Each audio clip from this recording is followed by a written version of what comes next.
Alright guys, HyDra here, and I hope you're doing that and enjoying your day. So after a shock loss to the Miami Heretics, FormaL thinks that FaZe could be mentally compromised. Simp was spotted not fist-bumping 0-4 after the series. Does that mean that they needed Neptune all along? Did Neptune break that team when he 1v3'd them back at the major? Lots of talking point today. Very much enjoy your thoughts in the comments. Hit the like button if you enjoy. Subscribe if you're new as always, because FaZe are back in action tonight, as well as are many other teams. Couple of things I wanted to start off with. Kenny was talking quite a bit on stream last night. I'll just share a couple of clips right about now when he's talking about Dashy and Scrap, what they're like to team with, having played with Dashy for a little while, playing with Scrap for a relatively shorter period of time on Thieves. Of course, Kenny discussed yesterday, if you guys didn't see yesterday's video, that he's considering staying around competing. He's not for sure that he's going to call it a day yet. He still wants to play, only if the circumstances align in that way. He also talks a bit about Neptune. There was discussion yesterday when we did that SMG pyramid. Simp was top of the list over Neptune. And, well, the argument was that fair or not? Turns out Simp had a stinker yesterday. And, well, Neptune is in action very shortly indeed. And based on what we're about to discuss in the coming minutes, maybe FaZe could have taken a different approach with their roster in the off-season. I was teaming with Scrap versus Dashy, bro. Ernie and Brandon are literally the same person, just two different gamer tags. I'm not even trolling. In and out of game, literally the same person. I promise y'all. I promise y'all. They are both just fried. All right. Well, now we get ready for the search and destroy. They are literally, like, genuinely the same person. The way they go about like shit, the way they get mad, like, it's just funny. And they're literally the same person. Some of the misplays happened here for OpTic Texas on this map. He had a great one. Mercules, the hard carry in the map. In your opinion, who's the overall best player in the game right now? Had to be Neptune, huh? He won MVP. Who won MVP, right? Neptune? Talking about Shotzzy, I think if you've been watching the CDL long enough, like, you get it. And sometimes, listen, 18. Who went there? 18 or 32? See, y'all be watching the scoreboard too much, bro.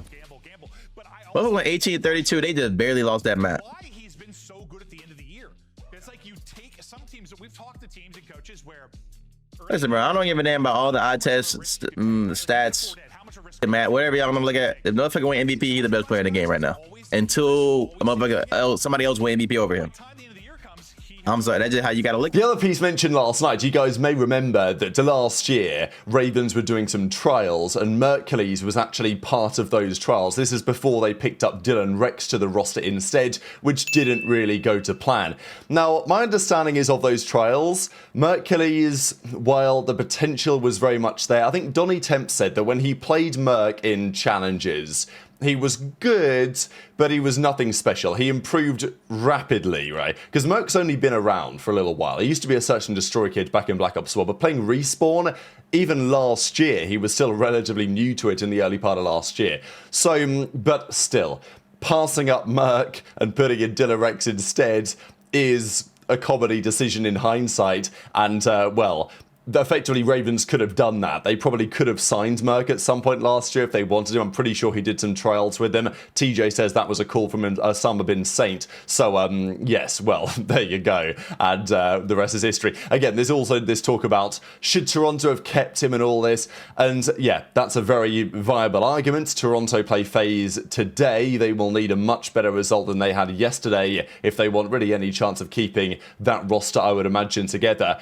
But still, could Toronto have really done anything? I mean, yes, if they offered Mercules a massive bag and a starting roster spot immediately, then maybe he would have said yes before OpTic came knocking. I don't know. The reality is that he'd probably still be on a top team now anyway, but maybe some of these teams over the last couple of years could have changed the course and prevented Mercules going to OpTic. Now, one of the big talking points was this FaZe versus Heretic series. Very interesting series. FaZe just did not come to play in this one at all. Yes, it's online cards, but we've got weeks of that to come, and as I said yesterday, it will be relevant for the team morale and also for standings going into the major. Lurqxx was making some plays. It was nice to see. This is the way that the game ended. Some questions too on what it means in terms of Rookie of the Year. Is Lurqxx going to be that guy for the team, or could it be someone else? There are some notable players out there, but I think that Lurqxx has improved a lot over the last couple of months, I would say, from when he first came into the team to how he performed on LAN, where he was respectable, and obviously in this first series was very good indeed. Now, Lurqxx and Craze arguably top the list in some regards, but then again, it does depend, at least to a large extent, what happens on LAN, right? Like ReeaL back in Modern Warfare 3, he had that really good result at the end of the year with Los Angeles Guerrillas. They placed very well. They made the Sunday of that LAN. So ReeaL, all of a sudden, while online he was okay during the year, that one stint and then good performance at the end of the season definitely puts him towards the conversation. Last year, there weren't too many options, really. It was Rencor and basically just him, apart from the Saudi boys, for quite some time. Then it was Super, but Rencor came in earlier, so people tended to give him the nod until Mercules came along, of course, at the end of the year and changed the conversation. There may be other players arriving as well. For now, Lurqxx and Craze lead the way, obviously with online wins, but you might argue that LAN wins should count for more. Lurqxx is behind them at 4, but also they did at least win something on LAN. Neum is about to arrive as well. So anyway, this is the list of most series wins ever for a rookie. Scrap in 23, Insight in 21, Shotzzy illy not far behind. Rencor got to 25 last year, so that's kind of one of the targets to look at for teams going forwards. Now, at the end of this series, there were a couple of interesting things noted, such as this. Now, is there anything crazy in this? I'm not so sure that there is, but as Simp walks past 04, he's got his hands on his head. Simp could have, maybe waited or tapped him on the shoulder and hit him with a fist bump, but he elects not to do so. It wasn't a great series out of Simp, of course. Wasn't a great series out of 04 either. Map 1, they were both getting slams. But Simp goes past 04, goes past Twin, goes to Drazah, hits him with the fist bump, hits Abuzah with the fist bump as well. Yeah, not a pretty one, but you can see Simp waits quite some time for Drazah to give him the bump. Anyway, FormaL, the body language analyst, is back in business, and he's going to break it all down. Simp didn't fist bump 04? Dude, right, you love showing this thing. It's because I want everyone to get the picture. But apparently maybe it's... He walks right past Twin. All of a sudden he's calling him 04 now. He's not calling him Twin. I don't even know his name. I actually don't know his Javon. Instead of calling somebody, he's like, Javon, why don't you hit the back? It's like, wait, you never call me Javon. Damn, even like the subtle, like, yo, fist bump me. I'm fucking getting the fuck out of here. Hurry, fist bump me. To Drazah there, he fucking like tapped his forearm. But apparently maybe it's still a thing. Like if I'm Drazah right here and I get that feeling, like I'm like, my bad, Chris. Everybody from FaZe's motel side. He goes all the way through. You guys. I mean, I'm probably just gonna get the fuck out of here, bro. We talk about this shit later, bro. Obviously, that was 8 series, like that type of shit. You know what I mean? One of those. I play Ernie. I say you're gonna welcome Neum to the league. What's your welcome to the moment league? Yeah, chat. Welcome to the big leagues. And Neum's gonna be like, dude, I play TJ Halley, S&D. How to learn quick from the Pioneer. All ring side.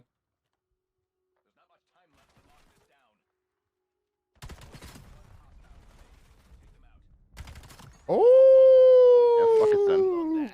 That's such a formal clutch. I just randomly get 2 gunfights. I gotta You think just at get all. 2 scams and they just both get ripped. Like, yo, double challenge. Wait, he actually kind of stole him. What the fuck? Wait, Matt, you actually might be my welcome to the league moment, bro. Yeah, you were like, holy shit. I'm like, this league's holy shit. insane. Like, dude, You're like the elite of elite are insane. It's only one online series for now, but understandably this has got some people talking about what that looks like, because we have seen it before. You go to a big tournament, yeah, on paper, FaZe finished 3rd. They should, in their opinion, I'm sure, have made it to the grand finals. Who knows what could have happened there? Probably OpTic win, but you don't know. It wouldn't have been impossible for FaZe to get that dub. Now, of course, Abuzah and 04, their record in finals not so strong. I think, you'd have expected OpTic to win the finals against FaZe, but people expected them to win against Gentlemates. That is not what happened in the end. But we have seen it before, that big moments like that, when you're up 5-2 game 5 against the team that eventually wins it, and you crash and burn, you collapse bad, and bottle the series in the manner that they did, you know, could that have consequences going forwards? It probably would have some. You've got to be a pretty mentally strong team to deal with that to an extent, right? Like, yeah, I'm sure the vibes weren't great when you're up 5-2 game 5 and Neptune, the guy that you could have signed, 1v2, 1v3s you back-to-back rounds, you go to a round 11, you lose that one as well, and then it's all over, right? FaZe out. I think they even got first blood round 11, didn't they? Anyway, they bomb out of the tournament in devastating fashion. All the discussion in the community to a certain extent has been, damn, they should have got Neptune over 04. Neptune's the best sub in the game. Like, they could have had Nep and Simp on the same team. That was a possibility, but they elected not to do so. And it looks like Simp and 04 matching up reasonably well. They played well enough alongside each other at the major. But Neptune right now looks like that guy, and they probably could have had him as far as we understand. They decided not to do so. Again, it wasn't long ago that Drazah was the man under most pressure because Lurqxx was signed to the sub bench. There was lots of talk about Drazah was underperforming, which at the time he certainly was, and he had a 0.7 again yesterday, as did 04, as did Simp. Abuzah was really the only one shooting back. Now maybe it feels like 04's the man more so under pressure just because of all the talk around Neptune and all. Not like you're going to go and get Neptune, but, you know, it was a possibility for FaZe, one they elected not to go for. But speaking of rookies, of course, on the other teams, Neum is coming in. Los Angeles Thieves in action. We'll discuss that in a second.